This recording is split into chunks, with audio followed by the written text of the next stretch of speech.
Ვინც არჩევნებაზე მისვლა ვერ მოახერხა ან უნდა შეზღუდული არჩევნების გაკეთება დღეს სახლში შეეძლო დილიდან მოძრავი საარჩევნო ყუთი მისამართებზე მიქონდათ, საიდანაც განაცხადი 28 მაისამდე იყო შესული. მოძრავი ყუთი საუბნო კომისიის წევრებს დაქონდათ, რომელსაც თან ერთი ნეიტრალური დამკვირვებელი და პოლიტიკური პარტიის ერთი წარმომადგენელი ახლდა. 90 წლის აბრეკი ფხალაძემ საარჩევნო უბანზე მისვლა ჯანმრთელობის მდგომარეობის გამო ვერ შეძლო. თუმცა დღეს მას თბილისის მეშვიდეობნის წარმომადგენელი დამკვირვებელთან ერთად სპეციალური გადასატანი ყუთით ეწვივნენ და ხმის მიცემის საშუალება სახლიდან გაუსვლელად მისცეს.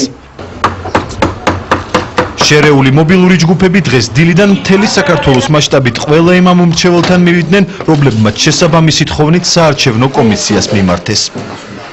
ძალიან გვაყოფილი ვართ, მომსახურებობით სახლში მოვიტანეს ყუთი და ჩემი ფიზიკური მდგომარეობის და ჯანმრთელობის გამო ვერ მივედი უბანზე. ამიტომ დიდ მადლობას ვუხდი საარჩევნო უბანს. საკმაოდ მობილიზებული, საკმაოდ ყურადღებიანი და ყველაფერი როგორც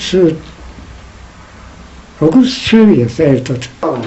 ხმის ადგილზე მიცემის პროცესს როგორც არასამთავრობო ორგანიზაციების, ისე ოპოზიციური პოლიტიკური პარტიების წარმომადგენლები აკვირდებოდნენ. მთავარი პრობლემა კი, რომელსაც მისამართებზე გასული ჯგუფები აწყდებოდნენ, ის იყო, რომ ზოგიერთი მოქალაქე პირადობის დამადასტურებელ მოწმობას ვერ პოულობდა. 22 ამომრჩეველი ყავს დამატებიციაში, აქედან 17-თან უკვე ვიყავით. პროცესი მიმდინარეობს 7-ად ნარად ყოველდღიურ დაბრკოლების გარეშე. ყველა ამომრჩეველთან მისვლის შემდეგ სპეციალურმა ჯგუფებმა გადასატანი ყუთების შესაბამის უბნებზე 20 საათამდე მიიტანეს. CSKO-ს წარმომადგენლები აცხადებენ, რომ პროცესმა გართულების გარეშე ჩაიარა.